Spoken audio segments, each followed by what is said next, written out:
It is pretty quiet in here. So we are live. All right. Bam. All right. Okay, so open up with prayer, bro. Yes, sir. That sounds good. Okay, cool. Do you want to do the honors or? Sure. I'll go. Okay, bet.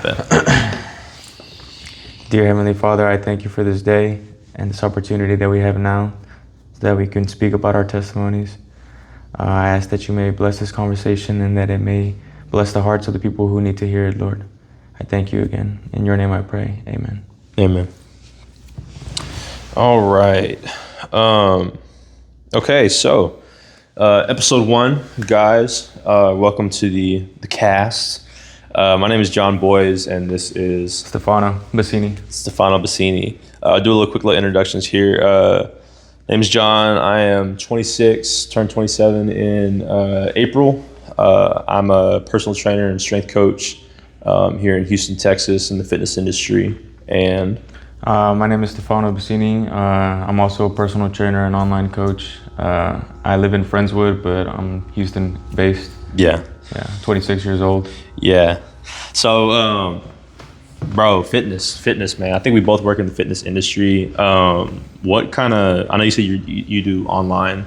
I know you just off camera. I mean, we know each other. So, you started off your certification. What kind of gravitated you towards like going to online? I'm much more of an in-person. I'm starting to head towards online myself, but yeah, I think you went there a lot quicker than I did. So the reason why I wanted to go straight into online coaching, because I got my personal training and like I did train a couple people, but not that many really. But I realized that it's just really time consuming. Yeah, like it is. To go to the gym, like first you gotta commit. You gotta get them to commit. Yeah. And then you gotta get them to show up. You gotta do the workout, and then you gotta go. You gotta train yourself probably still too.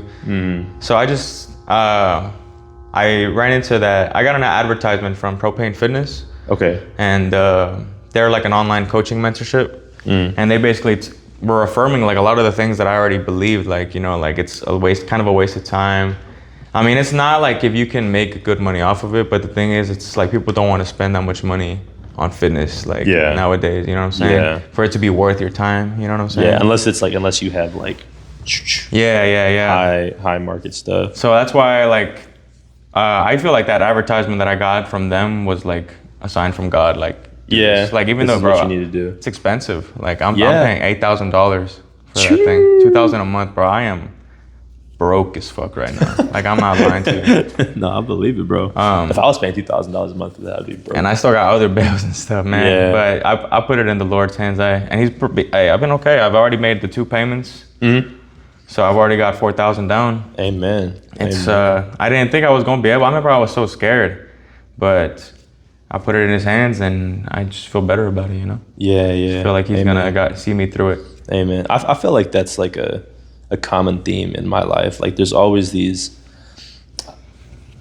Where I find myself is I think that God tends to grow us by placing us in areas that seem insurmountable for us. But that's kind of the point. Yeah. Because once we're in a point where like, okay, I actually can't do this. Yeah. And you have to come to that realization. Yeah. And then He takes care of the rest. Yep. Yeah, for sure.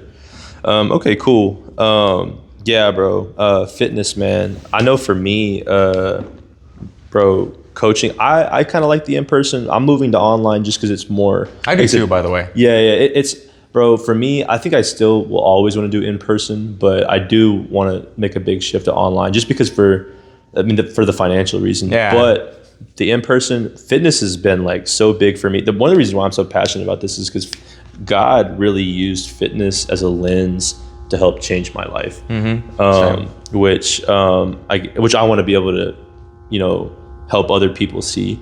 Yeah. Anyway, we're talking about fitness for a lot. This is not what the podcast is about. Anyway, basically the reason why we started this or are starting this is because we want to be able to reach out to young men or isolated men who honestly they need Jesus, man. Yeah. Modern America, socially, culturally, and even religiously, I think we both feel, at least, I don't want to speak for the room, but does not do a good job of supporting that demographic. I know for me, like I grew up in the church kind of off and on, but then by the time I was 18, there was so little support for me there that when life took a turn for the worst, I just completely went AWOL. And then and still had no support. And this is not me being resentful, but just speaking truth. Yeah. You know, when I got saved, no one was ministering to me. No one was mentoring me. No, like God himself found me in the wilderness and literally like in my room alone by myself came and saved me. Maybe that's what you needed. No, I mean, probably. I mean, I'm hard-headed, bro. Yeah. But I feel like it's important for me, and it sounds like it's important to you too, to just be able to maybe create a space where young men or just men who are isolated know that they're not alone. Absolutely. Yeah. Absolutely. He's always there for us. Mm-hmm. Yeah, that definitely, I feel like that message doesn't, like, I feel like it gets said a lot that there is a lot of disconnect from God. You know what I'm saying? Like, people talk about, like, not feeling, like, people who are religious, like, my own friends, for example, will tell me, like, I've never heard the voice of God. Yeah. And I was like, dude, like, I don't know, I'm sorry to hear that, you know, like, it's, yeah. you know what I'm saying? Like, Yeah. Because, I mean, like, I know it sounds crazy for some people who don't understand, but for the people who do understand, like, he speaks to you. Yeah, bro. And it might not be words directly, but signs and wonders, you know? Like, there are signs, absolutely. like, miracles and stuff like that. Like, they happen. There's a name for it, but there's a large denomination of people who believe that, like, signs and wonders are, like, over.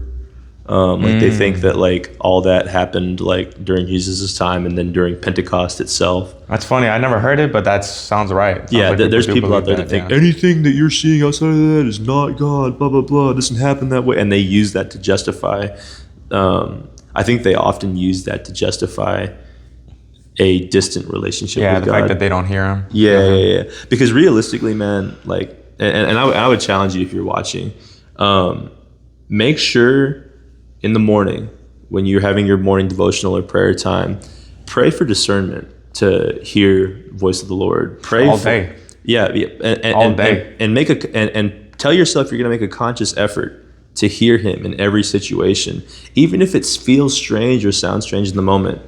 And then do it again at night, because I promise you, if you don't hear anything from God all day, in your evening, and that's why it's important for me. I pray morning and night. I mean, I pray all the time, but morning and night. Because I pray on my knees every morning and every night. Yeah. You know because the thing is like, I forget sometimes, but you know. No. But for the most part, it's like, because the thing is, like, when you pray in the evening, you'll be like, you know, like, God, you know, blah, blah, blah. You're going through your day and you'll be talking to God about everything that happened. And then you're like, oh crap. Well, there you were, there, and there. And I just wasn't paying attention. Yeah, for sure. You know what I mean? Most definitely. But distraction is like the main way that the enemy works. Yeah, absolutely. Yeah, absolutely. Especially over here in America. Yeah, absolutely.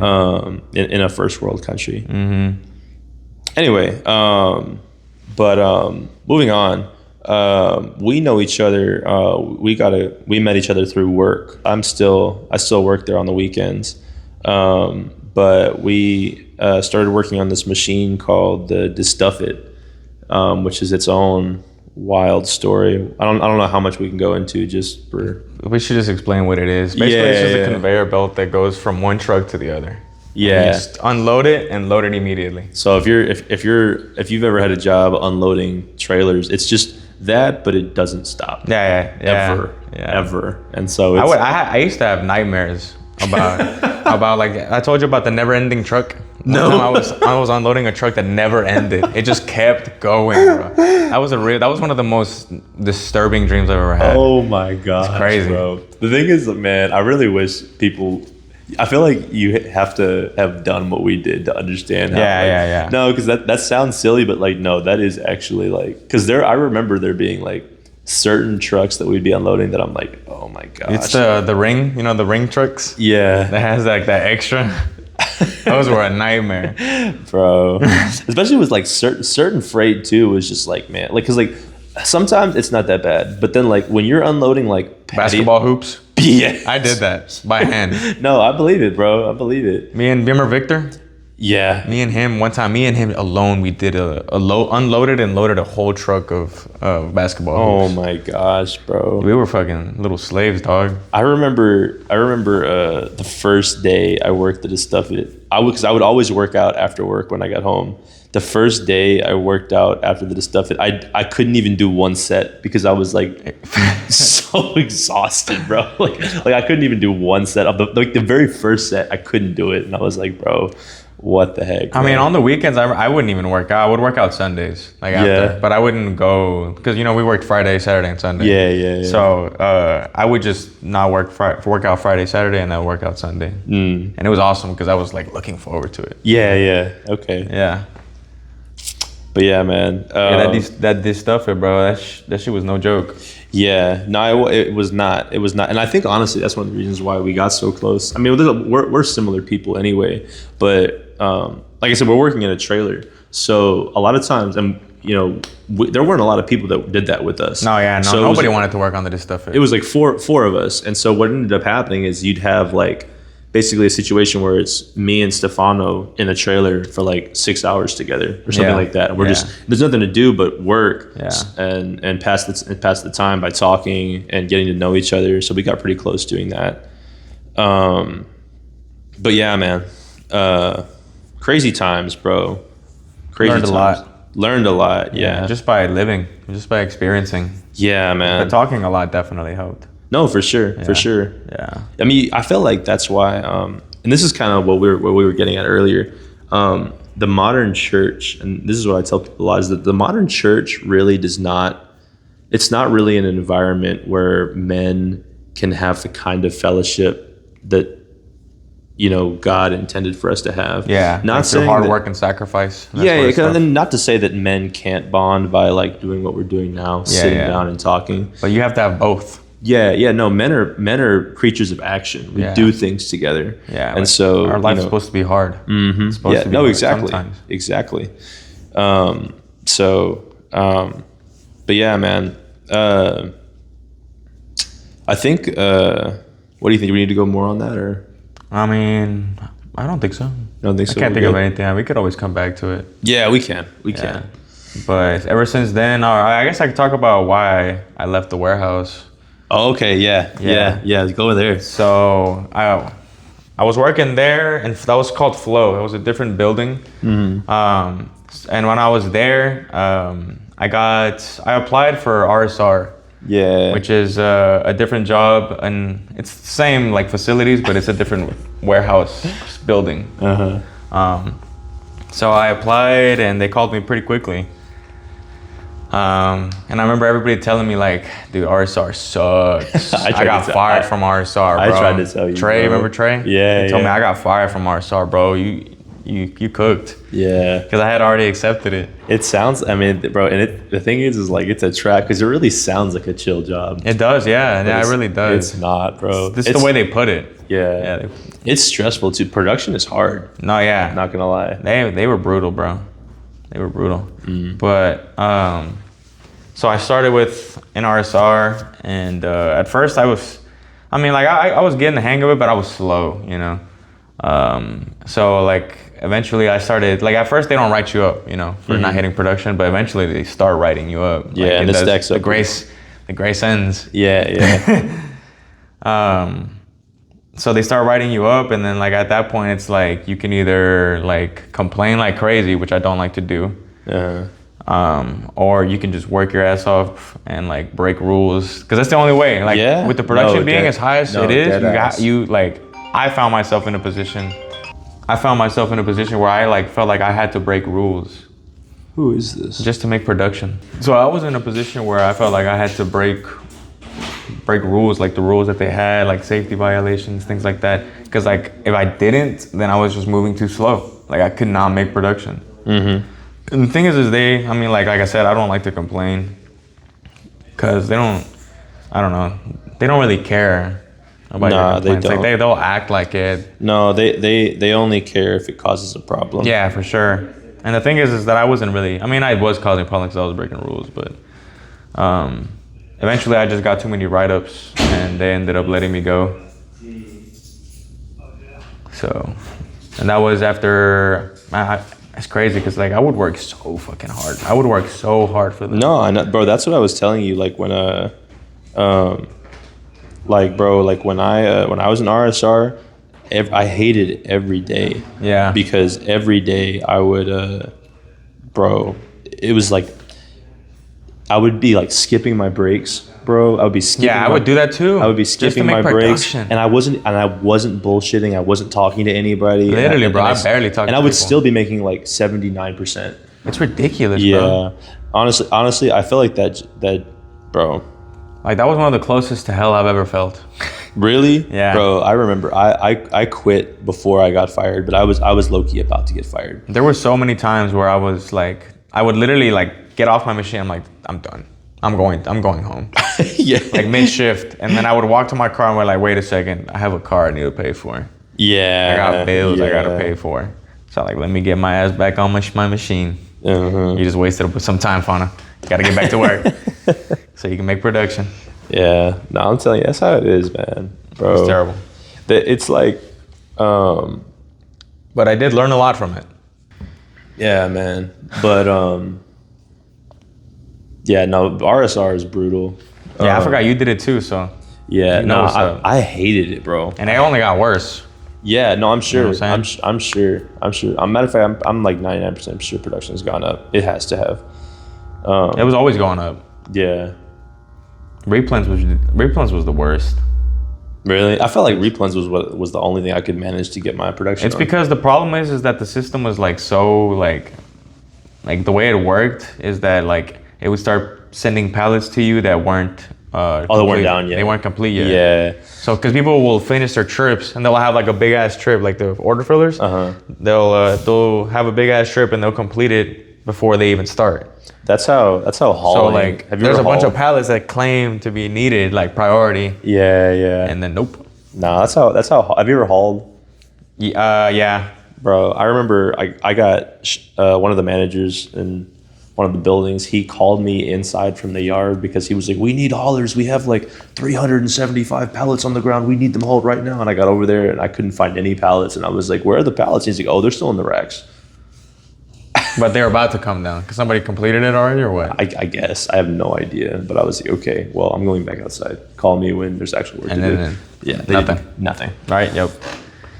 Anyway. That job is trippy, bro. Bro, it's a turn you into a robot. For real. Like it just feels like, honestly, a lot of it just feels like a waste of time. No, it is, bro. Yeah. It's it's menial labor, bro. Yeah. But yeah, man. Anyway. But you know what's interesting though? I was thinking about it earlier. I would go back. Really? I would go back. Why? I'm not sure. I guess just to prove to myself that I'm capable. Okay, now that makes sense. Yeah. That makes sense. The other day, I want to say the other day, like a month ago, they randomly called me inside to help on the stuff it, and I was like, man, you know what? I'm down. Let me see if I can still do it. It was good times, but I mean, yeah. I mean, it was good because we had each other. We had Isaac, Jacob, No, for sure. Aaron, Jacob. Yeah, we had the real ones. Brandon. I worked with him. I never really worked with him that much, just a little bit. He was cool. I think we ended up hearing a bunch of stuff about him afterwards about how apparently he was not actually that cool of a guy. Yeah, I bet. But I mean, he was always cool to us. Yeah. But apparently, he was not cool to other people. Probably best not to talk about it too much. Yeah, no, we won't. Yeah. I mean, who knows, right? Right, yeah, you never Who know. knows? Him and God know. That's it. Yeah, facts. I did hear some stuff as well. Yeah. I get what you mean. Anyway, so you left, and then. I left, and it took me a couple months to find a new job. I was looking. It's hard. Like nobody was calling back. Yeah. But I was blessed enough that somebody called me. Mm-hmm. And Keen. I guess I probably shouldn't say the name. It was A company. Yeah, a construction equipment company that like they stored construction equipment like dozers, excavators, stuff like that for construction. Just big ass machines essentially. Mm-hmm. They had a yard, and we would just like bring them in. People like trucks would bring them and drop them off, and we would unload them and park them. And then when somebody came to pick one up, we would find it. You had to, because there was a bunch of them, so you had to go and find it and then bring it to. So you're like order filling for like construction companies, basically. Yeah. But you learn how to drive those big ass machines. Oh, that's cool. I learned how to do that. Yeah. Like I know how to operate them. Nice. You're not supposed to use them like you're not really supposed to use the other in the stuff. conventional. Yeah. But like you figure it out just by messing with it. No, I'm sure. Driving around and stuff. I'm sure. Yeah, I mean, and I did that for like 9 months, and then they. So whenever they hired me, I guess they were going through a very busy season. So they hired me and like 14 other people, right? Oh yeah, overhired. Yeah, like all at once, pretty much. Over time, a little bit, but like it was pretty sudden. Like everybody in the company was like, "That's crazy. They're really on a hiring spree right now." Yeah. They've done the same thing. And then 9 months later, they ended up letting go of all those 15 people at the same time, including me. Yeah, I think a lot of companies are doing that now. Yeah, because they're starting to realize they can get away with it. Yeah, because I mean, Texas is at will. There's no repercussions to it. You know what I'm saying? Like, it used to be shameful behavior to do that, but now they don't care. No, yeah, but like in America before, like capitalism, like it used to be shameful to leave your job for one, because you're supposed to. The job was good. You know what I'm saying? Like it was a blessing. Yeah. And then that's what I was watching a video about that. No, I believe it, bro. Think about it. Like my granddad used to tell me stories about like companies used to care about their employees. They used to give employees like gold watches because they understood that the people are what makes the company. Like without them, there's nothing. Now it's not. It's about the shareholder now. Yeah, exactly. But yeah, man. No, I mean it's the world we live in, bro. It's we live in a world where I would say our values and our priorities aren't really, we don't have the full scope on what we value. Like a big one that I'm just talked about a lot is like wealth, right? Okay, well what is wealth? Health. That for one. And then spiritual. I mean, that would be spiritual, mental, all of that stuff. Or just, for me, that's wealth. Just your experiences here, man. Like but those are shaped by those things. Well, either way, like I think like my father-in-law, he just got back from India, so he honestly had a really good example. So like he was in India, and the part of India he was in, I think less than 2% is Christian. Everyone else is either Muslim or Hindu, and so even here in America, even though it's debatable how many Christians are actually like saved because it's just a big Christian culture. Over there's not even a culture. And so being Christian is not the normal. And so I get you. And also it's like a third world country. And so but I bet you people still seek it out, don't they? No, they do. Yeah, but they want to hear it. But it's like but that's what he was saying. Like, so he's like what he was saying was that there was it was like a opposite worldview, because over there, and also they have the caste system. Yeah. So there's no idea, like the idea of like bettering yourself or ascension is like not even a thing. If you're a bus driver, then that's just what you are. You're always going to be a bus driver. And so what that ends up happening is you end up being happy as a bus driver. And instead of trying to advance yourself, what do you spend your extra time doing? Visiting people, connecting, talking, spending time with family. Yeah, and so in that way, and if they're religious, then to their God also. Well, exactly right. So what he said, what he was saying was, what ends up happening is you end up having a home where maybe you're not surrounded by all these materialistic things. But you're surrounded by family. You're not love. You're not wealthy, quote unquote, but you see 10, 20 other people a day, and it's just love and worship and all that. That's the only thing that makes worth living, bro, is love. Exactly right. So it's like a different take on wealth, I think. I honestly hate having stuff. Really? Honestly, yeah. Yeah. Like I hate having a car that I have to pay for and stuff. Like I want you're to sell a slave to it. Yeah, exactly. Like in the situation where you're like, man, I want to quit, but I can't. You walk outside and you're like, I have to pay for my car. Yep. Yeah. That's why I said that. Yeah. I want people to hear that. Nah, it's real stuff, bro. Yeah. Real stuff. What was that? What were we talking about? You were at the construction company, and then they let you go. They fired you. Yeah. They fired everybody. Actually, there was whenever I had my first real spiritual encounter. Okay. I was working there. Tell us about that. Tell the people. Because I mean, like I would feel things at the warehouse, but like I didn't believe in God at the time, you know. So like it was just like You were just having an experience. I thought I was just having like mental stuff, you know. Okay, yeah. You know what I mean? Yeah, no, I know what you mean. But when I was there, I remember. So at the time, I was living with my ex, who like things were super tense with. Like we were like, basically like we hated each other, and we lived together. I remember you telling me about that. Yeah. Yeah. It sucked. You know what I'm saying? Like Yeah. imagine like someone that you're supposed to love like hates you. And Yeah. I didn't hate her, but like sometimes It was frustrating. it was not easy Yeah. living with her. The tension was aggravating. Yeah, it was. Yeah, It wasn't honestly, even her that was aggravating. It was like- just the tension. Yeah, I forgot Yeah. what the metaphor is used. Like it's like You could cut the air with a knife yeah, or something it was, like yeah, Yeah. it was real. No, I've been there. So that started pushing me towards God, because I was like everything feels so hopeless. Like I'm over here like the reason that we moved together, because we weren't even together that long. We had dated in the past, and then we broke up for a couple years, and then we reconnected. Yeah. And then like I guess she saw that like she didn't like the fact that I was still living at my parents. You know what I mean? Oh yeah. And she was like, like I want to see better for you type shit. So like she was also living with her parents.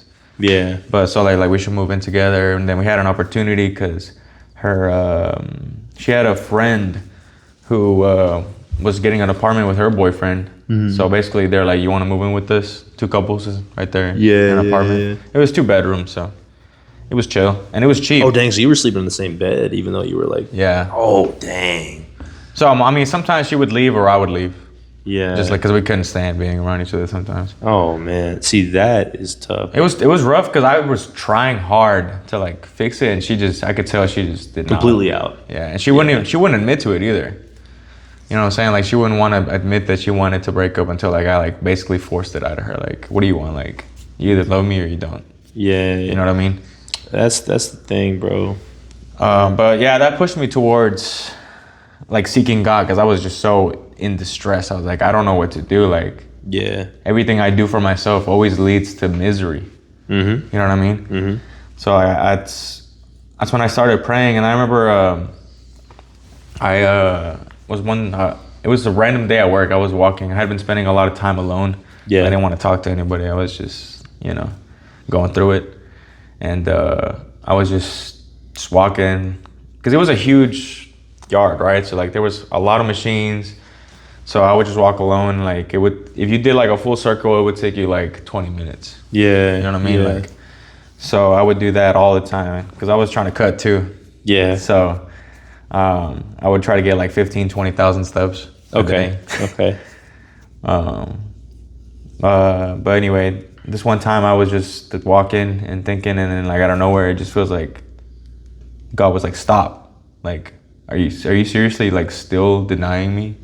Like after everything that I've done for you, and like, Yeah.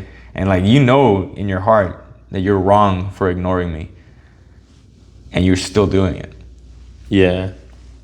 So like right there, like I was like, you're right. And I broke down. Like I went behind one of the machines, started crying like crazy. Do you feel like So that's how I know, because like whenever he reveals himself to me, I always break down. Yeah. I was gonna say, I know this It's hard to control. This might be like a slight derail. All So good. do you feel like looking back now, you can like see like key moments where you were ignoring him? Like Oh, absolutely. Where he was like clearly like trying to tell you stuff? Yeah. Okay. For how sure. long? Like your whole life or? Yeah, probably whole life. Okay. Yeah. Okay. Yeah. To be honest, realistically speaking, yeah. Because I mean, I've always had such a strong Christian family support system. Like everyone in my family is Christian. Like everybody was praying for me. Yeah. So Yeah. like, you know what I'm saying? There was a lot of spiritual weight that was like backing me. You know what I mean? Yeah. So no, my bad. So no, I he was feel always that. there. You know Yeah. what I'm No. saying? Same. Even like through my darkest moments, like he was always there, like protecting me. Yeah. No. For real. For real. Yeah. Nah, I've had a similar experience, but yeah. So you had your first spiritual encounter There, yeah. there, and then what happened after that? After that, me and her broke up. I moved out. It was It was definitely God because like I had nowhere to go. Like I was like, if we break up, like even she like didn't want to break up with me because she knew I had nowhere to go. Yeah. Like I didn't want to go back to my parents. There was no room for me. Like I was living in the living room. Yeah. You know what I'm saying? Yeah. So I luckily my friend Pedro at the same time, he was living with my other two friends, Andrew and Fern, but Andrew was moving back out to his parents at the same time. You know what I'm saying? So that's why I feel like it is God. Yeah. And then he asked me if I would be interested in moving in, and I was like, yeah. I mean, sure. Like, I think it's probably best that I just get out of here. Yeah. So I left, moved in with them. I worked there for a little bit longer, and then a couple months in, that's when that happened. I remember I was on vacation. I had never been on vacation since I had started. Mm-hmm. I was in Austin. I was visiting a friend, and I remember I was literally, what's that called? Kayaking? Yeah. Like to the river. Yeah. On where the bridge is, where the bats and stuff. Yeah. I was doing that, and I remember I get a call from them saying like, yeah, like we're letting you go. I'm like, bro, I'm literally on vacation. But I didn't say that. I'm like, that's where your head's. Because I was low-key happy because I hated that job. Yeah. So I was like, oh, okay. And that's about it. I really did not say anything. I was like, cool. So I get money, right? I get severance. They're like, yeah. Okay. But they gave me like $3.5K. I used some of that to buy the personal training program. Okay. And okay. Because I remember because I felt hopeless when I got fired. Like for a second, I was like, what now? I have no money. I got so many bills. Yeah, that is, I told you about that, I think, the other day. Like, that was very similar to me. Yeah. Like, when I almost got fired. I ended up not getting fired from my job, but it was, like, the same thing where, like, I was low-key. Literally, only God stepped in and, like, stopped me from being fired. But, like, I was about to be fired. I had just bought a brand new car. Yeah, you were telling me about this the other day. I was like, bro. Yeah. Yeah. To say, but yeah, when you're hopeless, that's really when he comes in, you know. Yeah, well, hopeless. I would say he's always there, but I feel like that's when you feel him because you're just reaching out. Yeah, because for the most part, we have rose-colored glasses on most of the time, and then we're like, okay, but there's all these distractions, man. Which is why, man, I feel like the times in my life, even after I got saved, some of like legitimately. And this sounds weird. I have to be careful what I say and what I pray for, because I feel like God will be like, you sure? And then he'll like make stuff happen. You're like, ah. But like some of the most surreal and happiest moments of my life were periods of the time where I was actually hurting the most, because in those moments I was so focused on God. Facts. Because that was all I had. Yeah. And so like there's times where I'm like, you know what, I miss that almost. It's like you want to start experiencing suffering again. Yeah. You learn to love it because that's when you know. No, exactly.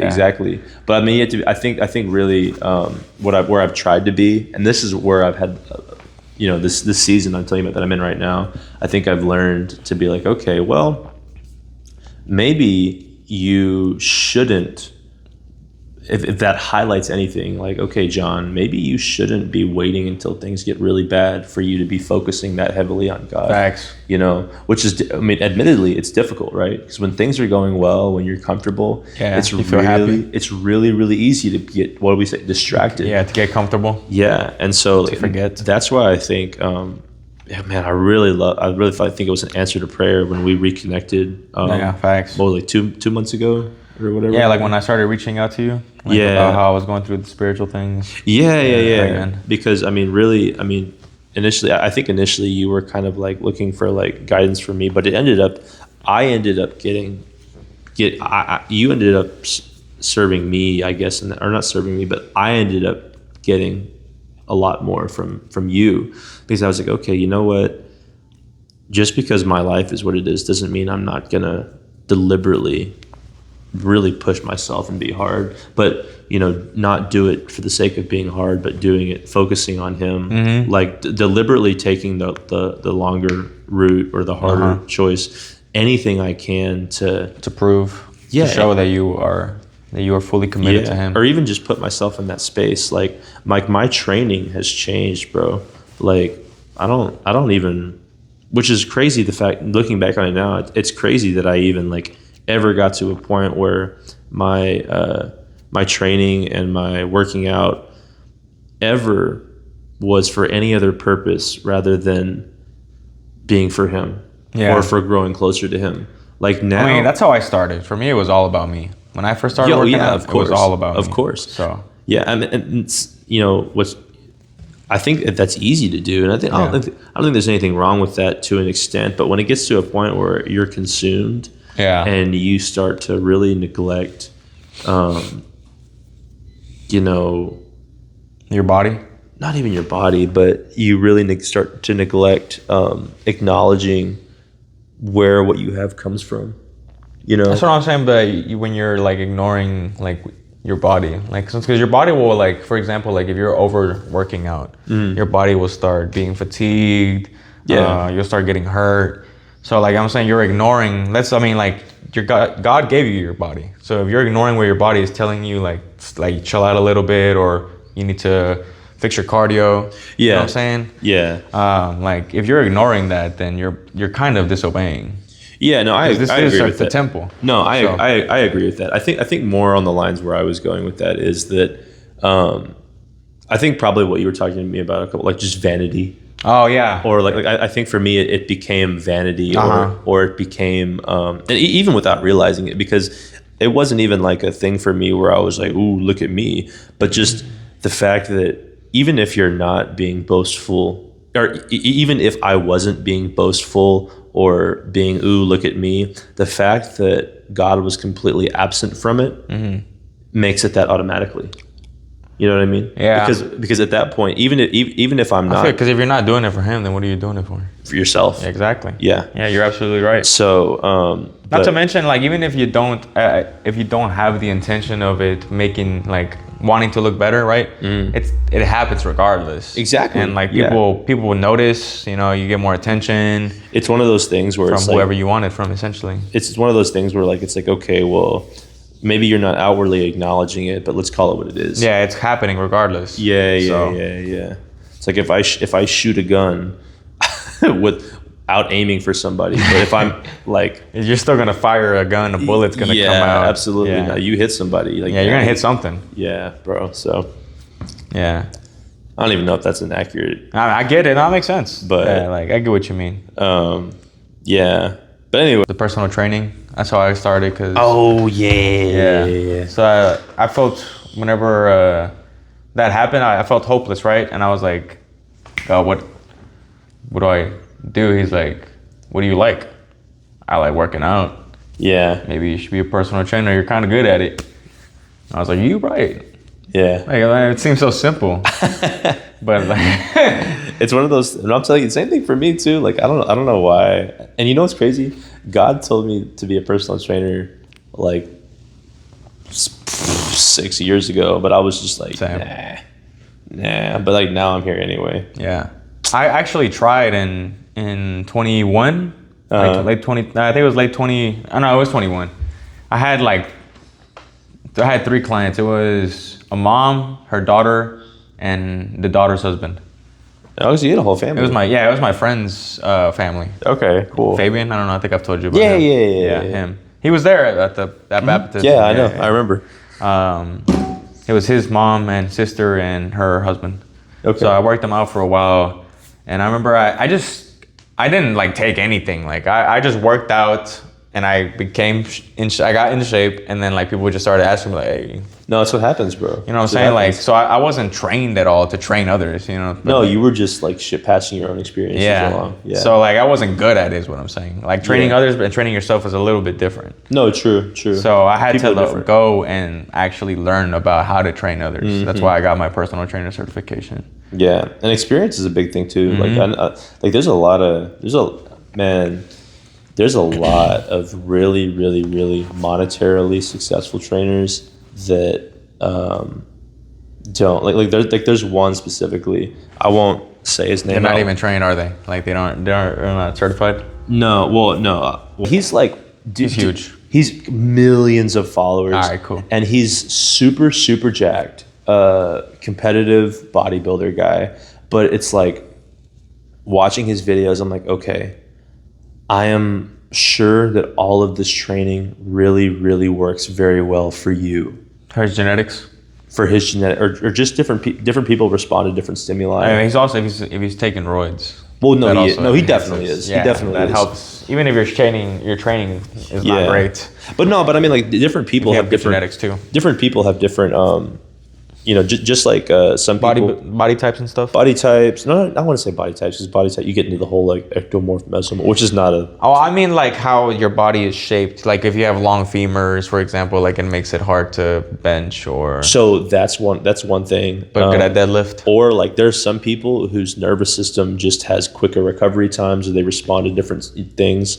I would, but literally, he's super big. But I'm like, okay, this dude's like, but it would be like this guy's advice is really, really applicable to himself and people like him. But if this guy, you could, basically, it's like I can tell this guy has never trained a wide variety of people, because if he tried to do what he's doing with certain people, they'd fail immediately. Yeah, I feel you. You know what I mean? But it's the same thing. You knew really well what it was for you, but you had to learn through experience. Yeah, I did really have to. Yeah. Yeah.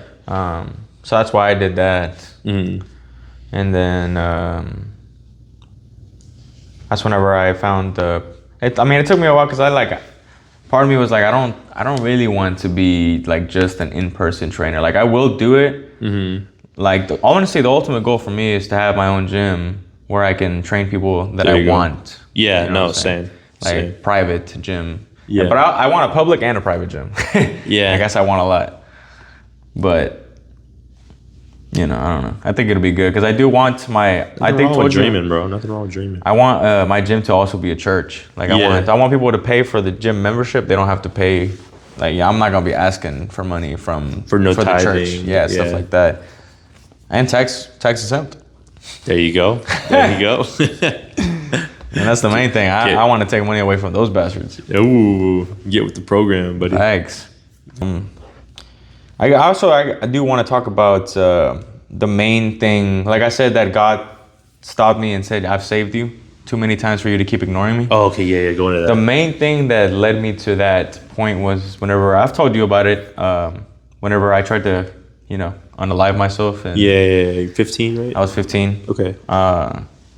So the whole story is just crazy. I think I told you about it, but when I went to do it, I went. So I had bought some Xanax from I forgot who, but someone, and I had that. I had 4, I think, and I took all of those, and then I grabbed the medicine cabinet from the restroom. But I just had those ready, the Xanax, and I went and grabbed that, make sure nobody was looking, and put it in my room.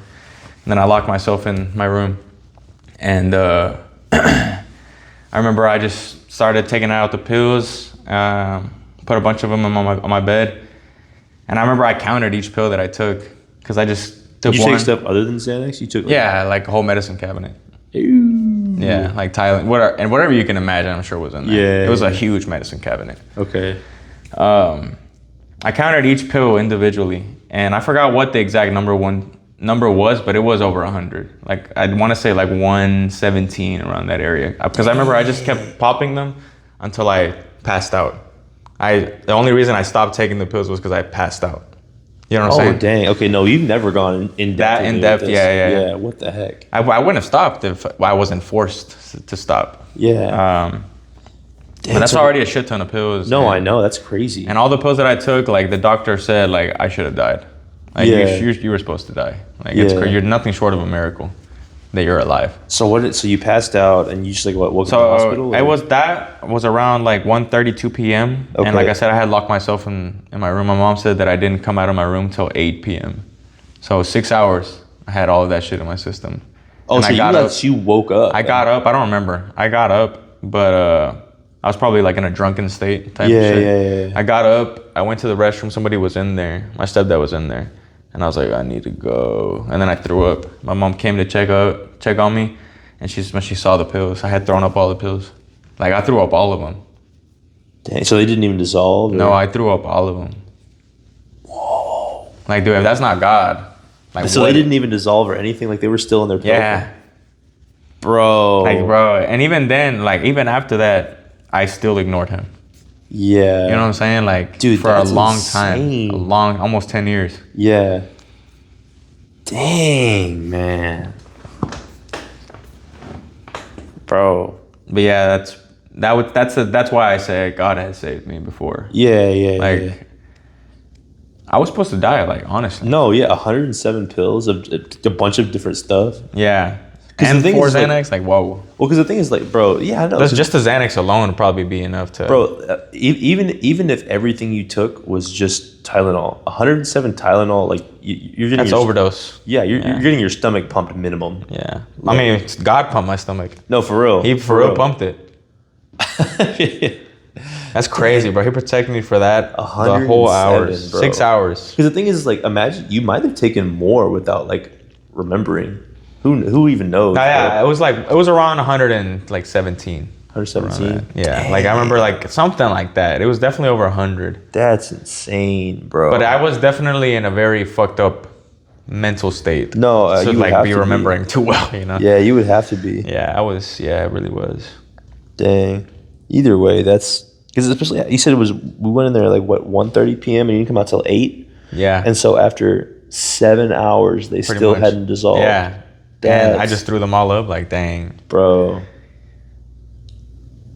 Man, have you looked that up? Is that like normal or like? Nah, I actually. It's funny that you mentioned that because I actually thought about asking ChatGPT about it, but then I felt God saying like, why? True.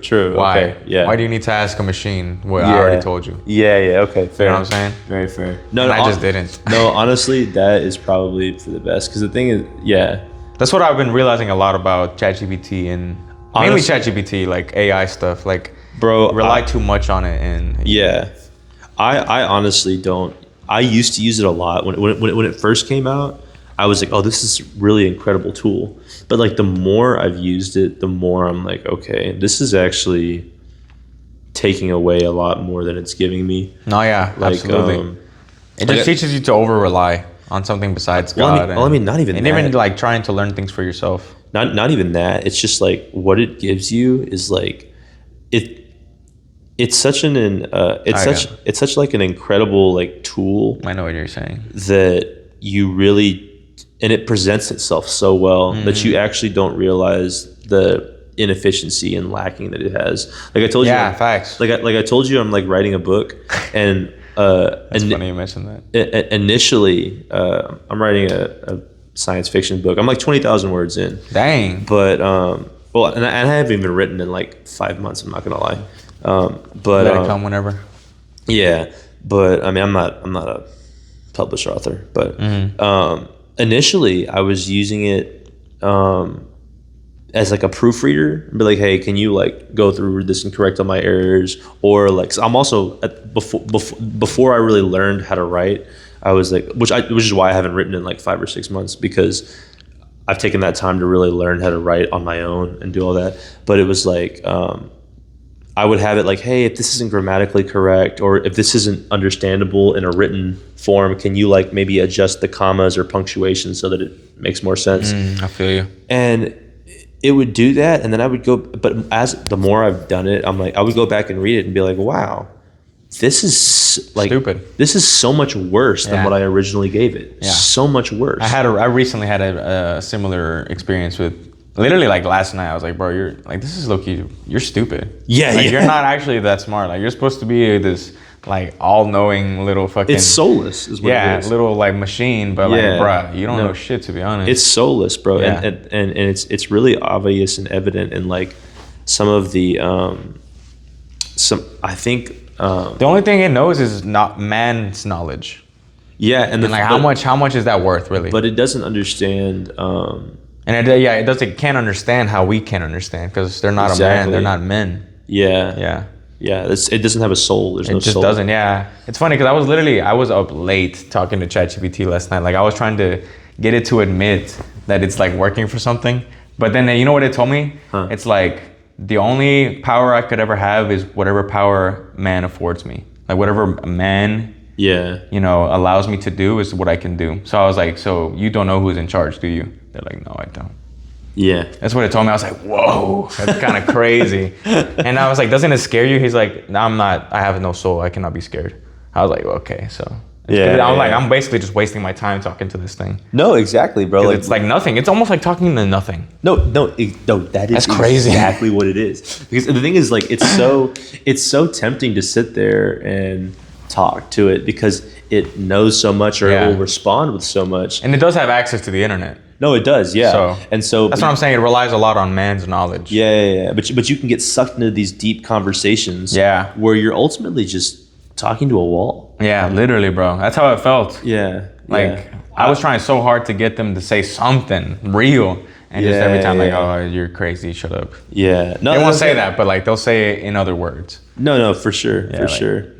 Yeah. No, it's a trippy thing. You can really fall in some rabbit holes. I've done it. It's interesting. It reminds me a lot of Prime Intellect.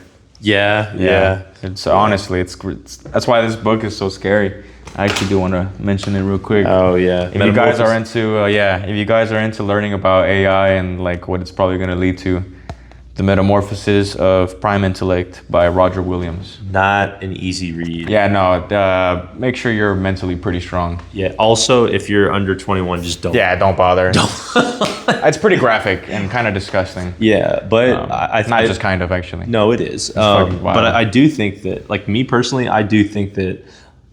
There's a lot to learn from it, though. I could tell. Yeah, because basically, what the book's about, it's like, it's an AI doomsday thing, but it's instead of taking on the stereotypical like, oh, AI takes over and kills us. It's like, no, AI is everything we'd ever want it to be. It becomes ingrained into us. It becomes AI basically. Yeah, right? AI becomes us. Like nothing goes wrong. It you does can't die. Everything we want to do. You can't die. The death jockeys. But what happens when there's no consequences? What happens when we can literally do whatever we want with no repercussions? You start lusting over death and anything real. We just rot and become the most vile versions of yourself. It's crazy. It's very interesting, but I'm sure you can.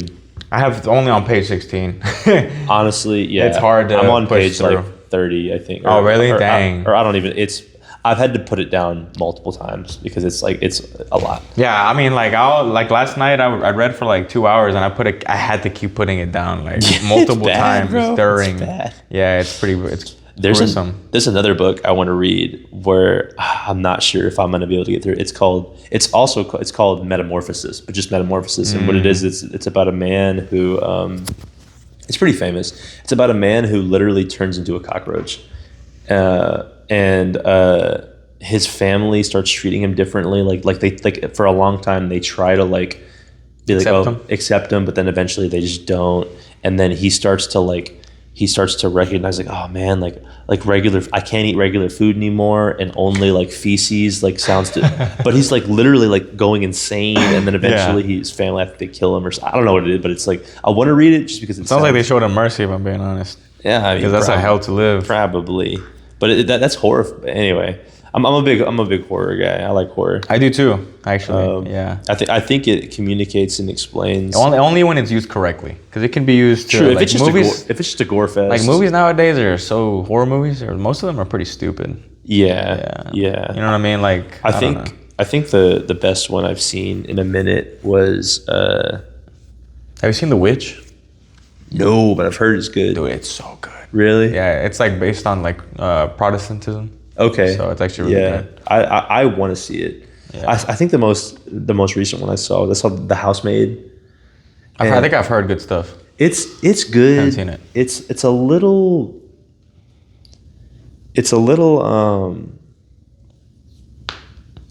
scandalous, I guess. There's a lot of like like sex.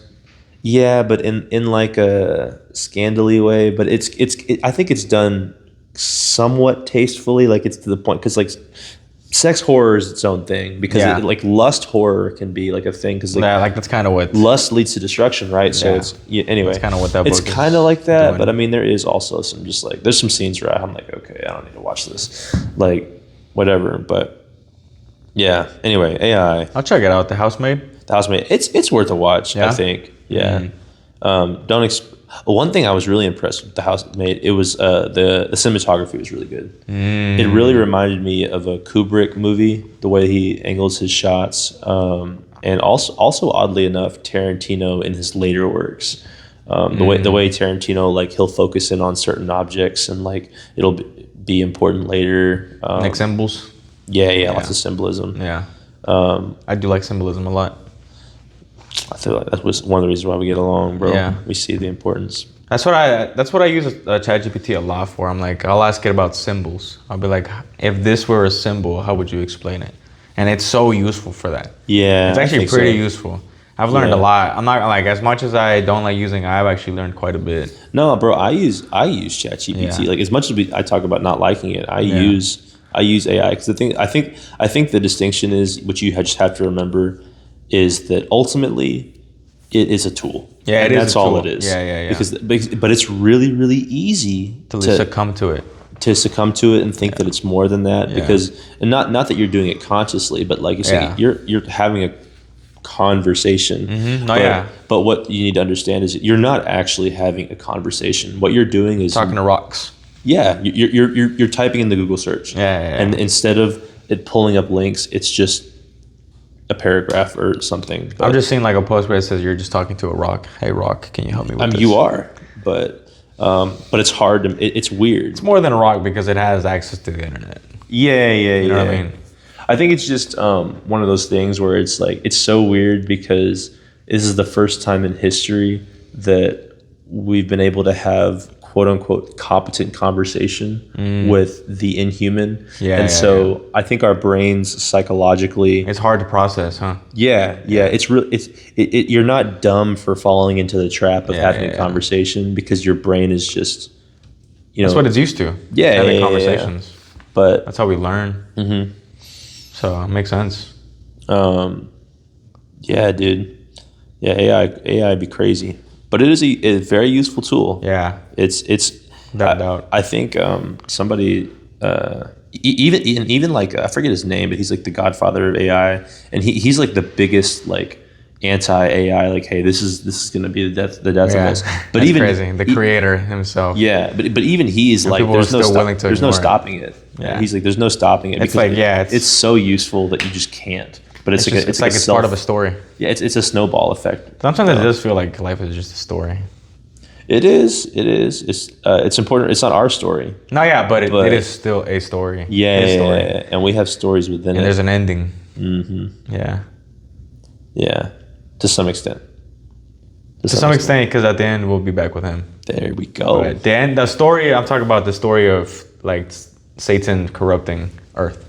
True. That's the story. Yeah, you know what I'm saying? that like will end. That will end. Whatever that story is to God, for some reason, it's a thing. So, well, it's us. It's us. We're the reason. In fact, I was talking with. So you think? I mean, I don't know, but Satan came before man, bro, didn't they? Well, supposedly, yes. So I try not to speak with too much authority on that, because like, I think not we're really talking in the about, Bible, huh? Yeah, I mean, I will say this. There are probably scholars who have read a lot more than I have. For sure. Maybe there are ancient texts that are credible enough that describe the events of like the fall of Lucifer, to a degree of certainty. But as far as I've seen, it's just too speculative. Yeah, and where I am with it is, at the end of the day, at least as far as it affects us and our relationship with God, it doesn't really matter. It doesn't matter. Yeah, you're right though. Because we're not really meant to know everything. So yeah. And it doesn't affect as long as we have the relationship with our Father. Mm-hmm. That's really all that, man. Jesus. It's one of those things where like, I don't know. It is fun to think about though. No, absolutely. I spend a lot of time thinking about it. Yeah. Like one of the things I think about a lot is what like primordial Earth and Eden was like. Oh yeah, bro. Yeah. That was that. I feel like that was low-key heaven. No, probably. You know probably. I mean? Yeah. But I do understand that heaven is also where. But God used to reside with them, right? He would walk around. Yeah. So that's why I'm like, maybe that is heaven. No, well, I mean, heaven is communion with God. You know, hell is separation. So I mean, Yeah, I feel you. So much more like symbolic.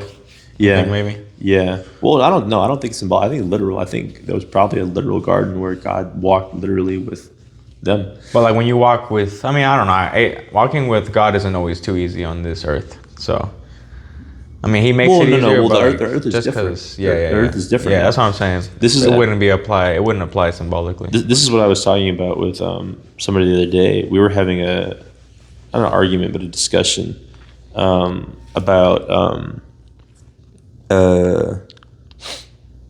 homosexuality being about the terminology that we should use to describe it. His description was that it. And by the way, before we go on this, I need to clarify. We're not referring to the physical act of homosexuality. We're referring to the innate fleshly desire of homosexuality. So not in reference to, if someone's leading a homosexual lifestyle, that's clearly a choice of sin. But we were referring more towards the internal, attraction or sexual desire. Yeah, the things that cause it.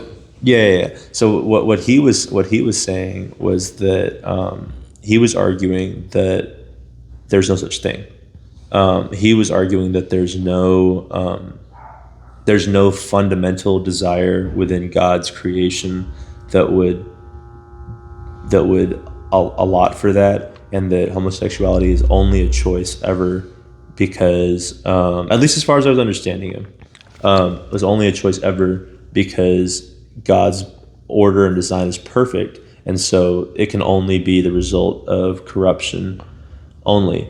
And so the God's fundamental design doesn't have a fundamental flaw. And so, but what I was saying is like, okay, well, how did the corruption even come about then? Okay, at that point.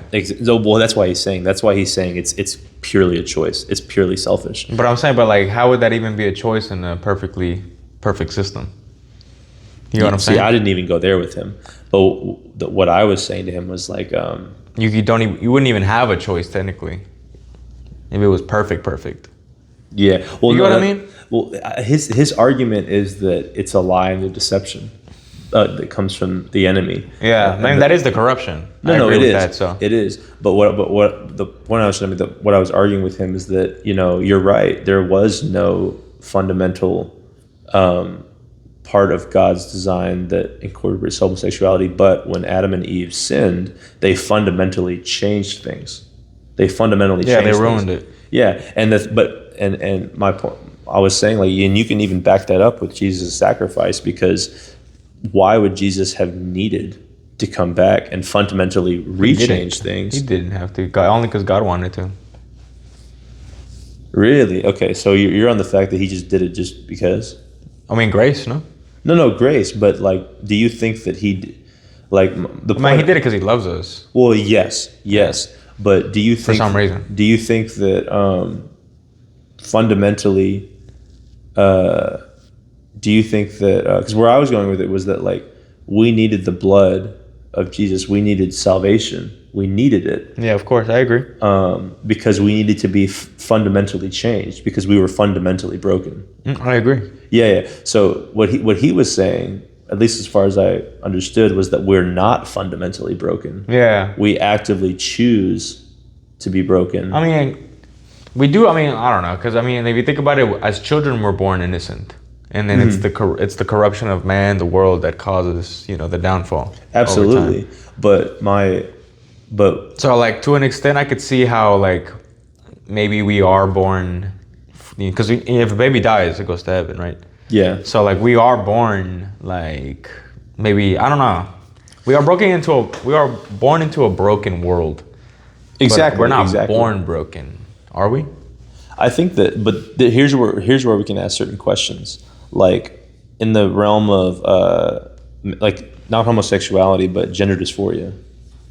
Someone whose brain is chemically imbalanced and makes them believe that there's something else. What do you classify that as? Is that corruption, or is that something that's broken?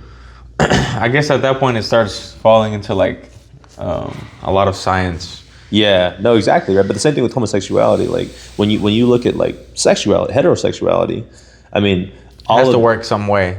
Yeah, ultimately it's God's design, but Yeah. like when you see a woman with wide hips and your brain is sexually attracted to it. Your eyes actually widen. Yeah, your pupils dilate. Dilate. I didn't know that. But when you see that, you're at least according to science, right? Yeah. Your brain is saying, "Oh, she has wide hips. She can." You told me that. I think now that you can bear children easily. So like you're seeking that. Now, if I look at Stefano and get excited, something's wrong. Yeah, it's not working because whatever. I get what there's you mean. a wire crossed or something. Yeah. And so. Okay. You know what I mean? Yeah. So I guess what I was trying to pose the question to him was like, okay, well, what do you do with that? Because I know people who are Christian and they're married to a woman and they have children and they are doing everything to be, they agree that homosexuality is, the lifestyle is wrong. But then they still have thoughts, feelings. Yeah, because it's the way their brain works. You know what I mean? They do everything in spite of it. I disagree. I don't think it's how their brain works naturally. I think it is a choice. No. I'm saying like the. I think over time, maybe because they indulge the idea, and over time it just gets worse and worse. Yeah. You know what I'm saying? If you indulge it, that's why you're not supposed to indulge ideas like that. No, I know. Not even for a second. But these people, it sounds like maybe they did indulge it. For probably more than a second. They did, but I'm talking and about then eventually the initial. it leads to the corruption. I'm talking about like the initial thought, the initial genesis. Because the thing is like even in like the state of like a mental, like the wires get crossed at some point, right? Like if you're a 5-year-old, right? And your first experience witnessing a sexual event is homosexual, and it gets ingrained into you, Exactly, right. Yeah. And so, which I don't know. I said this is like really advanced stuff, so I'm not. It is complicated. Yeah. But I do think, I guess at that point you have no choice, huh? Like if you witness something like that as a 5-year-old, you're just like a helpless child of witnessing something. Yeah, exactly. Like you're not doing anything, or you just witness it and something happens. But I mean, who knows, right? But I think my point of anyway. I get what you're saying though. Like long story short is that something was fundamentally changed. So in the Garden, I would say that would be the enemy trying to corrupt someone. No, it is absolutely. So like, I don't know. Yeah, no, it is. Anyway, roundabout at an early age too. Roundabout is that Eden was heaven, right? Eden, heaven, literally walking with God. Mm-hmm. Something fundamentally changed that caused separation, and then sin. Yeah, sin. Sin happened. Right. Heaven. We were talking about what heaven would be. Oh, true. And we were saying that the Garden of Eden is probably the most likely. Whether that was literally a place or not, I'm not sure. There's really no way to say for certain whether that it's a physical place, literal physical place. I mean, the Garden of Eden, unless the Bible says that it is, which it does. I suppose. I mean, it names a location. It says that the cherubim is outside. Yeah, well, it said it does more than that. It's at the. Man, let's go find it. It lists where it's at locationally, geographically. Really, in the Bible? Mm-hmm. In Genesis? Mm-hmm. It's like in between a couple of different rivers. Oh yeah, that's right. Yeah. You're right. That's right. I forgot about that. From Adam to Noah. But here is used ChatGPT. That also goes back to it's just you hear so many conspiracies nowadays. About what? Like for example, like what we know as the Earth is only a limited area, and that there's more like around. Oh, true. You know what I'm saying? Like, true. It's just and then the fact that the Earth's changed. So like even like the geographical location of where the rivers are, the rivers change over time. Yeah, the water. So the place those rivers are now is not the same. So who knows? It's hard to verify. Well, I'm just saying there's no way to prove any conspiracies like that. So. Yeah, unless you got a time machine. Yeah, or if you could go into space and see for yourself. Hold on, see the glass dome. Yeah, I don't claim to know any of this stuff. By the way. No, neither of us. It's just like I hear so much stuff that it's like it can be. I was talking to ChatGPT about it yesterday. It's like some of this stuff is just noise. No, absolutely. Things that don't bring clarity, that create confusion. That's just noise. Yeah, that's like noise that you don't need. Yeah. Because like honestly, like if you hear something and it truly resonates with you, it'll bring clarity. Like if God wants you to know this as truth, it will bring clarity. It will not create chaos. Yeah. You know everything else is just noise. eating up time. Yeah. And that was a super important thing that I feel like I learned from ChatGPT. Yeah, no, it's a useful tool, bro. Yeah, it's a crazy. useful tool, very useful. That's what I'm saying. Like that's why it's like it can't be stopped. Yeah, because it's so useful that you can't get rid of it. Yeah, but that's why, man. Speaking about the Antichrist. Oh yeah, I was telling you about it yesterday. Yeah, that I think that the Antichrist is more of like a system. Oh, yeah, that's right. And then eventually it will lead into a culmination of a person. Yeah, someone's like gonna step in with a figurehead. Mm-hmm. Someone that everybody can see as Jesus, because that's what he's gonna say, right? I'm the Messiah. Yeah, that's what the Bible says at least. Yeah. So it starts off everything that is Antichrist is anything that pushes away from God, anything that tries to teach anything that's not about the creation, about God, and about Him. Mm-hmm. For example, like all the transsexuals, trans, gender dysphoria, you're talking about, like all that stuff is pushing away from God's creation. So, and then so is homosexuality, because they're not having kids. Yeah. At least not in the way that God wanted. Yeah, it's also, they might be able to get a woman pregnant, like inseminate them, but like, come on, man. You think that's okay?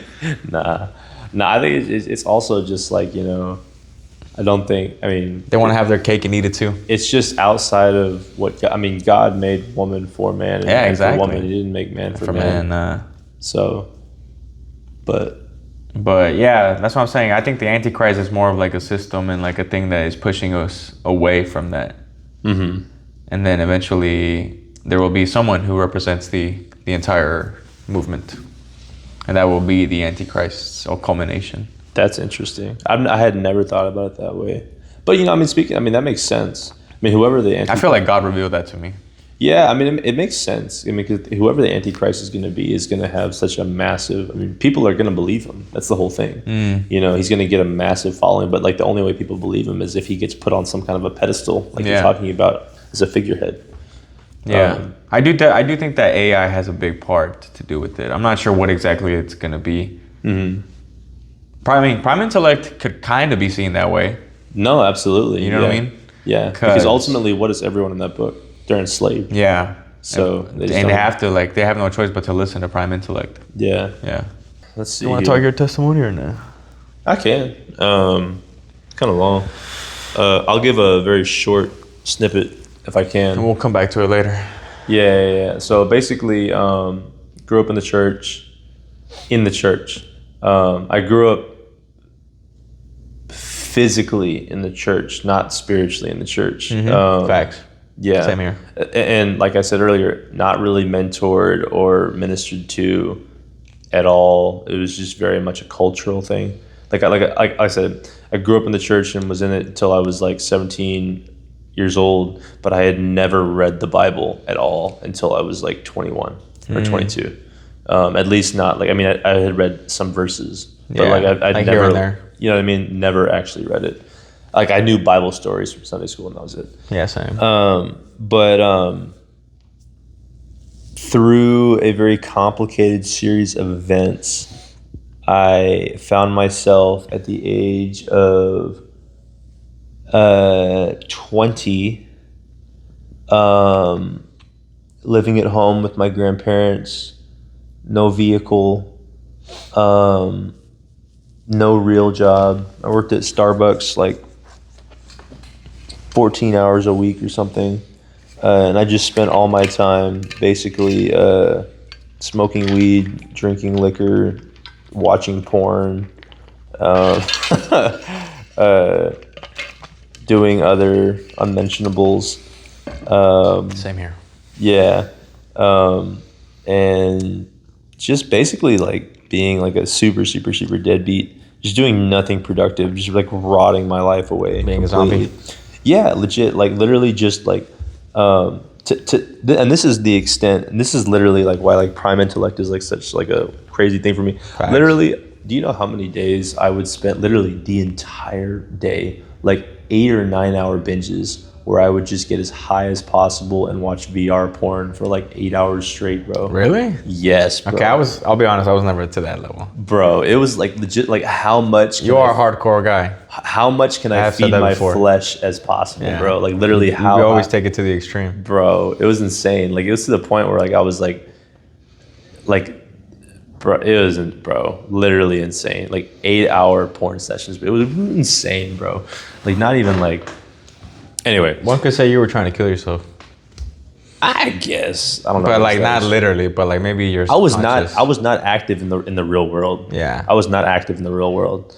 Maybe not death in a physical sense, but like spiritually, you know. Yeah. Would you say you were spiritually dead? Oh no, absolutely. So you get what I'm saying then. Yeah. It's I mean, there's a difference, but like it's not that much of a difference. Nah, not at all. But anyway, I was there and there was 2 things that ended up happening. I ended up witnessing my uncle overdose on meth. He died.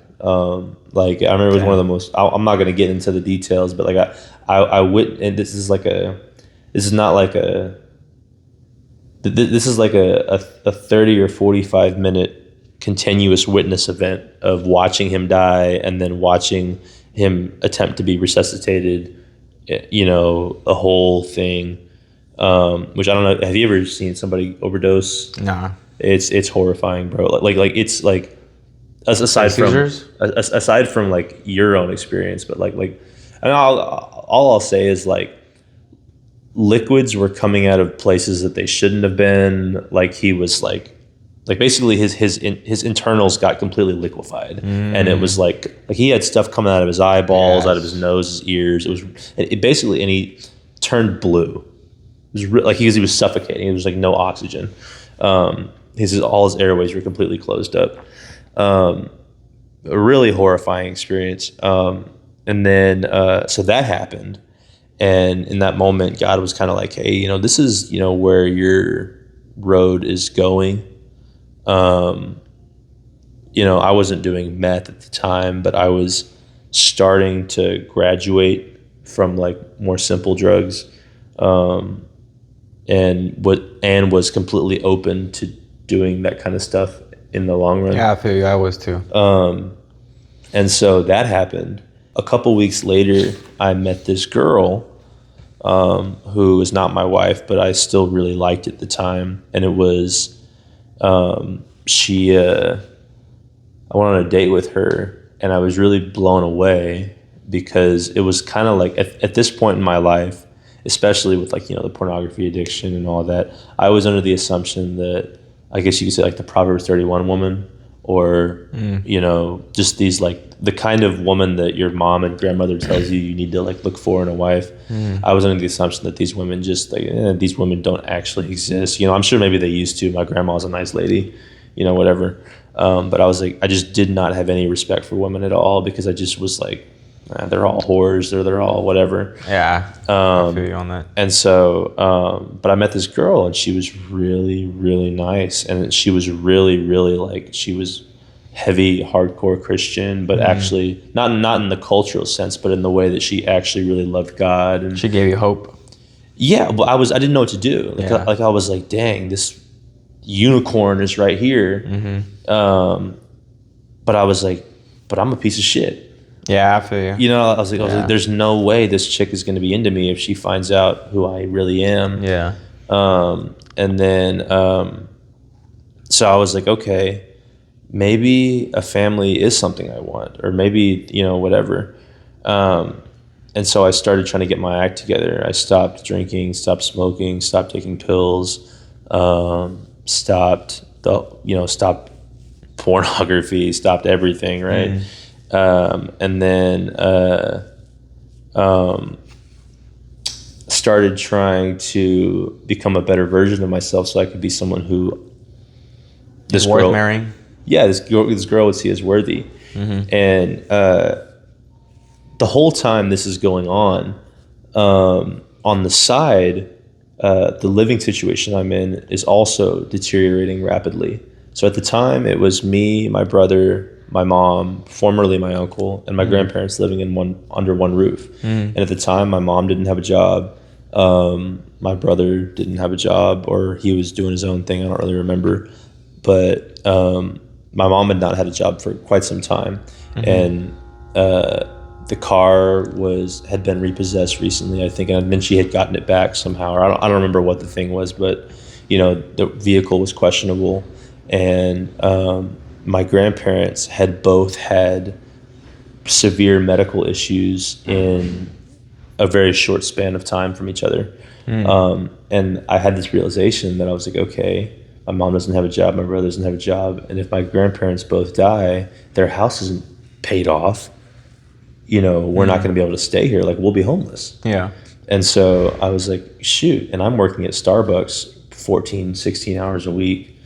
And so it was so I'm trying to better myself in general because of this girl. But then also there's a situation where I'm like, oh shoot, things could get really bad. This could be worse, Yeah, definitely. And so I started, doing a lot of stuff to try to, continually better my situation. All of this is apart from God, by the way. I'm not doing any of this for God. I'm not acknowledging God still. I'm still angry and bitter and this, that, and third. But I'm just working as hard as I physically can to change the world around me with my own hands. And I end up putting so much on my plate that I end up at the warehouse. And at this point, it's about 8 or 9 months later, I had saved up by not buying groceries, eating food that Starbucks was throwing in the trash, because I was working 2 jobs, and I had saved up about $6,000 or $7,000. And then once I got the warehouse job, 2 paychecks, I had about $8,500 that I put down on and this is 2021. I bought a 2020 Toyota Camry, which was pretty new and pretty expensive for the time. I don't know why I did that, but I did. That's the car I bought. Yeah, I feel you. Never bought a car before. That's probably why. Yeah, I don't know. You were just excited. That in my mind, I was like, this is going to be a long-term investment, whatever. Who knows? I was freaking 20 years old, 21 years old. Yeah, I get it. And then I'm working this job, and at this job, you're not allowed to have your phone. You're not allowed to have your headphones in. And the AGM, the big boss, came up to me, and I had my headphones. I was listening to music, and I was on my phone. And I was on my 90-day probational period. I had just gotten hired. I had just bought the car, and he caught me on my phone, which is a fireable offense immediately. And so I was like, shoot, I'm about to now be fired and be in the same situation that I was in. Only now I'm going to be $30,000 in debt as well. Yeah. So now I'm at a point where I'm like, okay, God, I've really tried to become a better man, be a better person, but I've been doing it for me, and I've been trying to do it on my own, and I have no idea what I'm doing. I'm just this 21-year-old kid working 2 jobs, who's about to be working 1 job, who's about to be, I have no idea what's going to happen right now. There's so many unknowns. I don't know if I'm going to keep my job or not, because it was a 2-week period where they were reviewing what my accountability, what my punishment was going to be, whether it was going to be termination or whatever. And I was like, okay, I have no idea what's about to happen.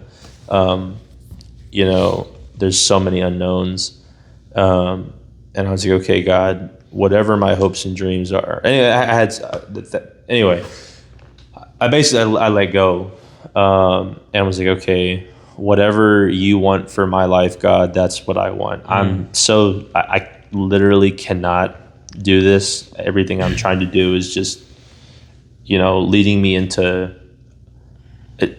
It'd be like 1 step forward, 17 steps back, kind of a thing. Yeah, I feel you. And so, just whatever you want to do, God. I don't. It's up to you. I give everything to you. I don't care. And like I said, miraculously, I did not lose my job, and I started having crazy spiritual encounters. I started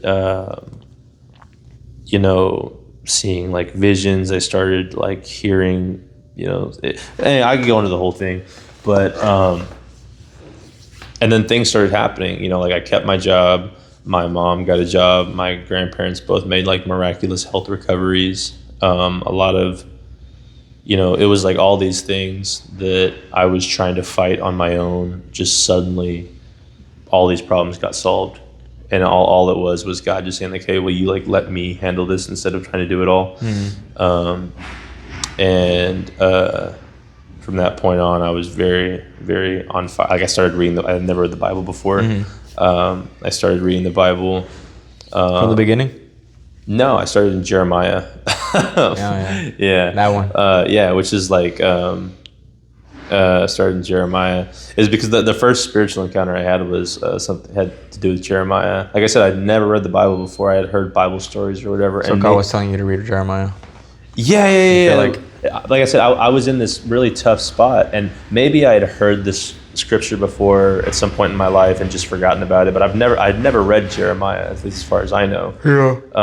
But like I said, I was in my bed at night, not knowing what the heck was going to happen, and randomly in my brain, I was like, for know the plans I have for you, plans to prosper you, and all that. And so I was like, oh man, and it was just a really powerful moment. And I looked it up, and I was like, oh, this is an actual scripture. Because I literally remember Googling what was in my head, and I was like, oh, this is a Bible verse. What the heck? I didn't even know this was a Bible verse.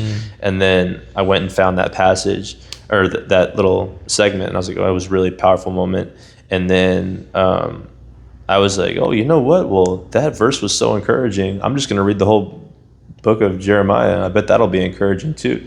No. doom and gloom. Yeah. And I was like, oh, dang. But at the end, there is the message. No, there of hope, is. so. There is. Did you not get that far?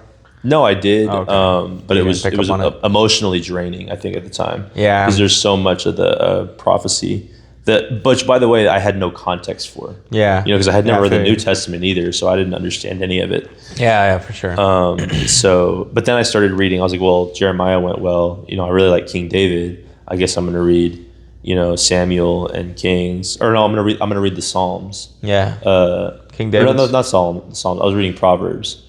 No, who That's wrote? Solomon, I believe. Proverbs is mainly Solomon, I think. No, Psalms is David. Psalms is David. Yeah, so I started reading the Psalms. Yeah. And then I was like, oh, I don't understand anything David's talking about because I don't have context. And so I was like, okay, well, so I guess I got to go read Samuel. So I started reading Samuel, and I'm like, okay, well, I don't understand Samuel. I guess I need to go read. Yeah, you got to go through all of them, huh? Yeah, and so eventually I was like, I'm just going to start in Genesis. Yeah, that's how I came about it as well. I was like, I don't know where to start, so let's start at Genesis. Yeah. The beginning. So, read that. I read Genesis all the way through, back through Jeremiah, and then stopped, took a break for a while, started reading the New Testament, started in John, not in Matthew. And then ever since then, and then I just pieced everything else together at some point. Yeah, I feel you. But so you read the whole thing now? Most of it. Yeah. Most of it. What do you have left? I haven't read all of it either. Yeah. It's a lot, man. Most people I don't think have. Yeah. Unless you've just been alive a long time. Plus, it's like if you wanted to understand, like you're gonna have to reread. Take your things. time. Yeah, and take your time. Yeah. I still have a lot of the second half of Revelations that I haven't read. I have not finished Revelations. I actually have only gone to the beginning, through like the first 4 chapters. Yeah, that's fair. I mean, Revelations is a hard book. It's tough, yeah. Yeah, it's like same thing like with Ezekiel. Like, I haven't finished the second half of Ezekiel either. Dang. Then I think that's it. The second half of Ezekiel and the second half of Revelations. But I've read pretty much everything else at least once. I'm not obviously. I go back and reread because there's always more you can. Yeah, that's what it's been happening recently. I mean, I've been doing where I post. I posted the introductory on that Bible, and that's what I'm gonna do. I'm gonna start at Genesis, but just because there's so much stuff in between, because there's like pictures. I need to let you see the Bible. It's a beautiful Bible. There's pictures in there too. Apocrypha is what it's called. I'm not sure if you ever heard the that Apocrypha. Term. Yeah. It has like a bunch of like pictures and explanations. And one of the things, I don't know if you listened to the introduction, but one of the things that it says is that it wants to document how many times each letter is used in the Bible. Really? How many times a certain word is used, and at the end it has that. It has like a whole index where it says like. What's the purpose? I'm not sure. I didn't understand that quite as well. I bet you like it said so in the introduction, but I don't remember it too well because I was reading. Whenever I'm reading to others, sometimes I have a hard time like reading for myself. Yeah, like I'm not too sure what, because whenever I read to others, well, it's because I was reading for the camera, and I just feel like I'm more on pressure to read better and to like not be so slow at reading. But if you watch my video, if you watch my video at 1.5, it's pretty good. Really? Yeah, way better at 1.5 speed. You should put that in the beginning of the everybody. I should have put it in the description. Before we get started, watch this at 1.5. Yeah. Unless you want to hear me be slow. Because they're big words and stuff, so like, and they're also old King words. James, yeah. It's an old Bible too, so. Yeah. I'm gonna be reading through all of it over time. Nice. I'm gonna start with Genesis. Nice. And then I'll try and show like the pictures and stuff because they're important. Like it shows, one of the first pictures is Adam and Eve being cast out of the Eden. Ooh. It's a powerful picture. It's the archangel in the back. Yeah. He's just like standing there like, go away. Bro, And they're just like, honestly, send me those. I'd like to see them. Yeah. I'll bring it over one day. Okay, bet. Yeah. Actually, I was gonna bring it today. Bring it for episode 2? Yeah. Bet. So I guess we should wrap it up. Oh, yeah. Unless you got anything else? Nah. I think we circle back. Yeah. Anyway, we want to create this because we think that men need more of a place for community and fellowship, and also just realization that they're not alone, and that also we don't need to. I think another thing, clearly, neither of us are scholars. No. And neither of us are,